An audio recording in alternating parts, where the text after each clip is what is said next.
Halo semuanya, perkenalkan nama saya Anjas Senta Abdrian Prenangin. Saya dari SMA Swasta Santo Ignatius dari kelas 10-2. Di sini saya akan menjelaskan apa itu Bank Sentral.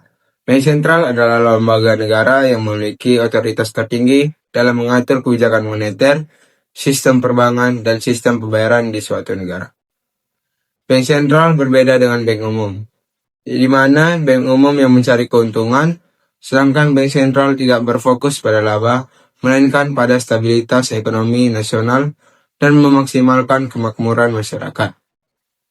Di Indonesia, bank sentral adalah Bank Indonesia yang bersifat independen, bebas dari campur tangan pemerintah dan pihak-pihak lainnya, kecuali untuk hal-hal yang secara tegas diatur dalam undang-undang.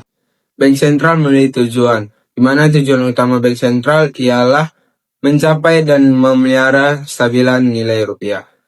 Stabilitas ini mencakup dua aspek penting. Yang pertama, kestabilan nilai mata uang terhadap barang dan jasa, di mana ini dapat tercermin dari laju inflasi yang rendah dan terkendali. Yang kedua, kestabilan terhadap mata uang negara lain, di mana tercermin dari perkembangan nilai tukar rupiah atau kurs yang seimbang. Tujuan ini penting untuk menciptakan kepastian bagi pelaku ekonomi dan menjaga kepercayaan publik terhadap mata uang. Bank sentral memiliki peran krusial dalam perekonomian melalui fungsi-fungsinya.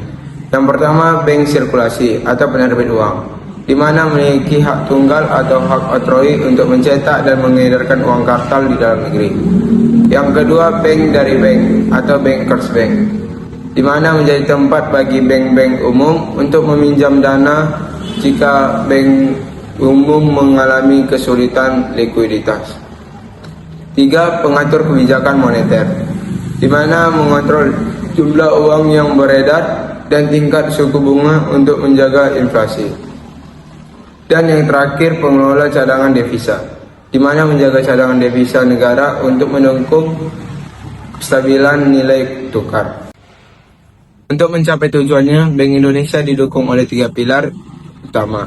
Pilar pertama, menetapkan dan melaksanakan kebijakan moneter, di mana Bank Indonesia menggunakan instrumen seperti suku bunga, operasi pasar terbuka, dan giro wajib minimum untuk mempengaruhi jumlah dan uang beredar. Dan pilar yang kedua, mengatur dan menjaga kelancaran sistem pembayaran, di mana Bank Indonesia berwenang membuat aturan dan standar untuk sistem pembayaran secara tunai dan non-tunai. Bank Indonesia memastikan transaksi berjalan aman, efisien, dan lancar. Dan pilar yang ketiga, menjaga stabilitas sistem keuangan, di mana Bank Indonesia melakukan pengawasan makroprudensial untuk mencegah resiko sistemik. Meskipun pengawasan mikro dilakukan oleh OJK, Bank Indonesia fokus pada stabilitas makro agar tidak terjadi krisis keuangan. Bank sentral memiliki peran dalam krisis dan stabilitas ekonomi. Bank sentral bertindak sebagai kontainment atau peredam saat terjadi krisis likuiditas. Dengan kewenangannya, Bank Indonesia mampu menyuntikkan likuiditas ke pasar agar perekonomian tidak berhenti.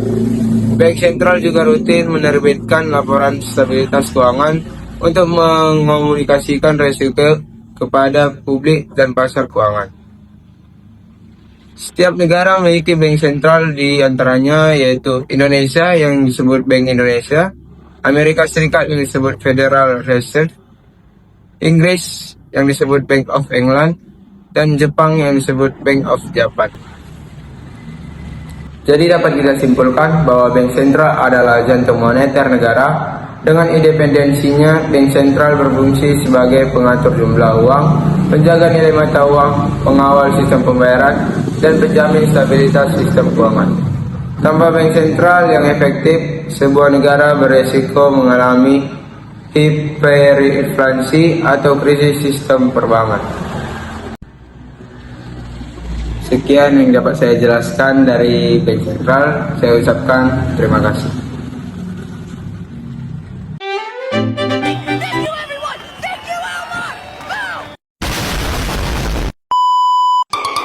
Go!